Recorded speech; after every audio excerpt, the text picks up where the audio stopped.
Welcome, everybody, to Talk This Way podcast's mini-series, Pocket Reviews. And yes, I am in my car, as you can probably hear, but the reason for this is because I just went and saw Thor Love and Thunder, and I wanted to record this on my way home while everything was still fresh on my mind. But basically, I want to give a brief summary of the movie, and then an opinion, or my opinion on it, and then maybe a critical type of review at the end, and then ask you guys what you think. So just like Thor Ragnarok, this movie was directed by Taika Waititi, and I will say, as far as the vibe goes, it was very, very similar. Definitely not the same, but it was similar. Oh, and I forgot to mention before, but this is going to be spoilery. So if you haven't seen it yet, definitely go see it first and then come back. So again, this movie is very similar to Thor Ragnarok as in the tone and the overall vibe of the movie. However, this one was definitely more of a comedy than that one was. The comedic timing, the jokes, the humor pretty much lived throughout the entire movie. Normal MCU movies kind of, they tend to be comedic at the beginning, and then as the movie progresses, it kind of wears off, and then, you move on. However, this movie, even though it was somewhat like that, it was not necessarily. I would say it was about 75% comedy and then 15% actual movie, or MCU, I guess. MCU story, how I'll put it that way.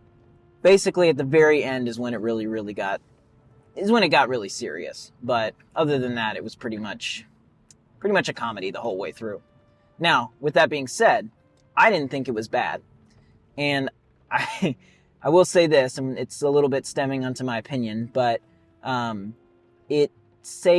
comedy saved itself, or saved a lot of the story or the plot line of the movie. So yeah, again, we're getting into spoilers here, but so fair warning.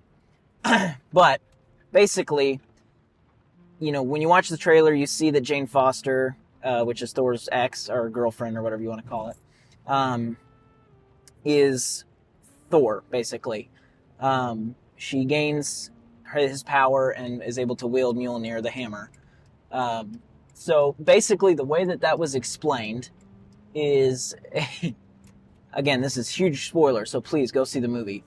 But basically how that happened is she has cancer. So she's got stage 4 cancer. It's like she's going to die.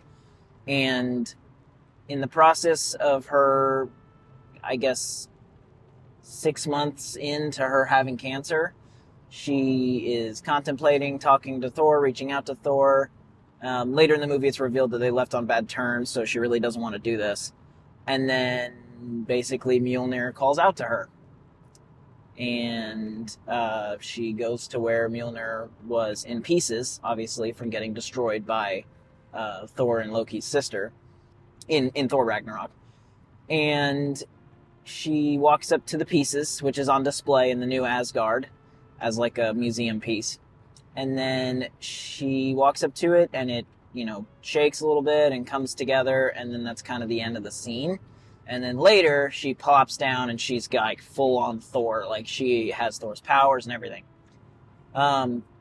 So, instinctively, you think about a plot premise being that way. You're kind of like, wow, that is kind of stupid. In the sense of, you have to suspend your disbelief. That to me just seems lazy. She has cancer. How do you get her in here? Well, Mjolnir calls her. It's okay, come on. You couldn't think of another reason why she would be able to wield it, other than just Mjolnir calling her. But as the comedy progresses throughout the movie, everybody's shocked by it. And even she is shocked by it.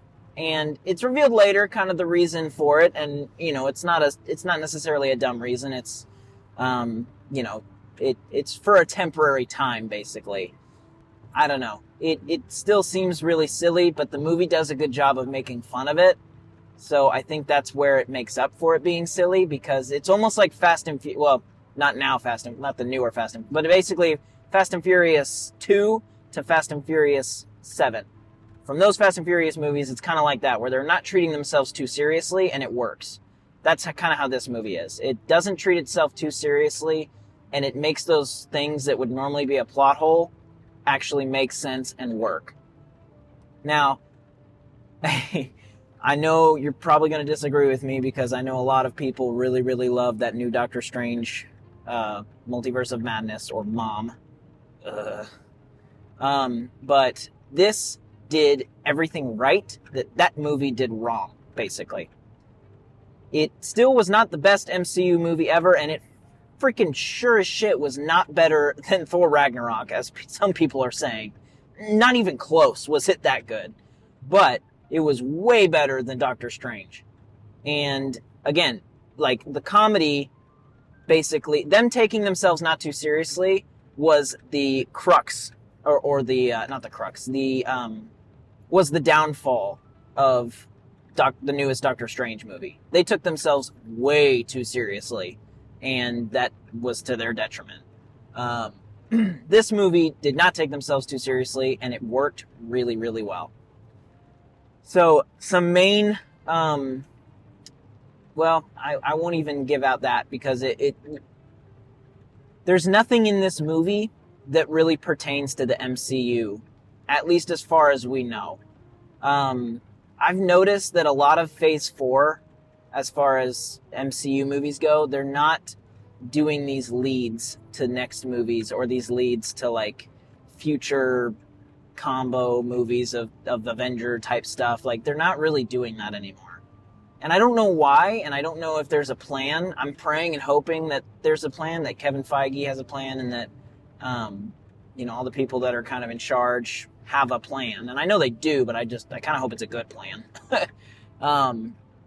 Because the ending cutscene of Doctor Strange, it led to something, but it wasn't even remotely as clear as some of these other, like, if you think about the first, set of MCU movies, like Captain America, Iron Man, Thor, Guardians of the Galaxy, like, all of these movies that came out, those end credits and everything, kind of winked at either the next movie in a very clear, like, understandable way, or it winked at, like, the Avengers, or, like, something. And not that these movies don't. Obviously, the end of Doctor Strange did, and at the end of this movie, there definitely was something cool. I won't spoil that, but it's just not the same, if that makes sense. And my conclusion is that that's okay. Like, I may not like it that much, because I really liked the formula that they had before, but here's the deal. We're in a new phase. This is Phase 4, so it's not going to be the same. And some people, like that. Some people, like myself, don't necessarily like that, but who am I to judge? It's a new phase, so they can do whatever the hell they want to do.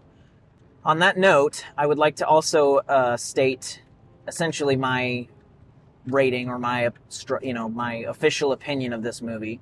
If you follow, Talk This Way Podcast social media, or even my social media, Talk This Way Podcast on Instagram, I gave it a 7.5 out of 10. And basically, I'm giving it what the critics are giving it on Rotten Tomato. I think as of right now, which is opening night, or Thursday, I should say, pre-opening night, it has a 70% for the critics. Now, obviously, that could change. Rotten Tomato fluctuates. But I will say that this movie definitely deserves at least that. I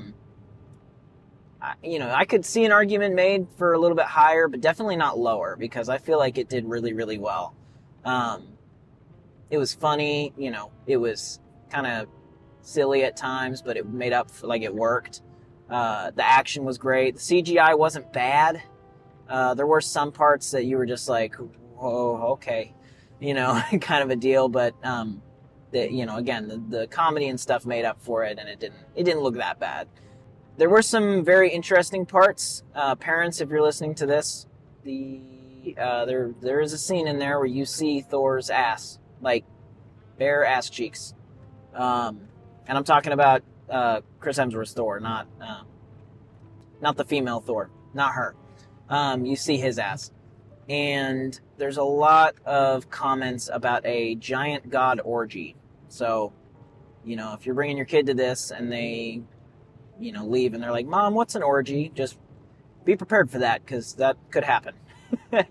It was a side joke, so it didn't, it wasn't like a main thing necessarily, but they mentioned it enough times that it was memorable. So yeah, I definitely would recommend seeing this movie, but don't go into this movie expecting, again, a classic MCU movie, because it's not, and I don't think they're doing that anymore. I think those days of quote-unquote classic MCU movies like Iron Man, and I'm not talking about like those characters, I'm talking about the way that those stories played out, as in classic MCU. These stories are great, I'm not saying they're bad, they're just not that, which again is fine. Now, I want to see what you guys think about this movie. I got a lot of feedback on the Doctor Strange episode, and a lot of people agreed with me, and then there were a couple people that didn't, but I never got a chance to understand why, and I reached out to some, but a lot of them didn't respond. So I want to open up the floor here for any of you that are listening to DM Talk This Way Podcast on Instagram. And just let me know, because I'm really curious what our listeners on here, what their opinions are and what their views are on the new MCU stuff. I know I sound like a freaking nerd talking about all of this in this way, but I am curious. I just want to know that, are my views and thoughts, am I alone in this, or do other people really share my thoughts, or are those people just the diehard fans, or whatever. I'm just really curious. So please DM us, or DM me, I guess, on Talk This Way Podcast Instagram, and let me know. But yeah, that's pretty much it. So good movie, solid film. Definitely would recommend going and seeing it, but not the best MCU film out there, obviously. Better than Doctor Strange, though. I'll give it that. But yeah, anyway, thank you guys for listening, and we will see you guys at the next blockbuster. By the way, last thing here on the end, Top Gun Maverick, I didn't do a pocket review on it. I regret it, because I really wish I did. Best movie 2022. Fight me.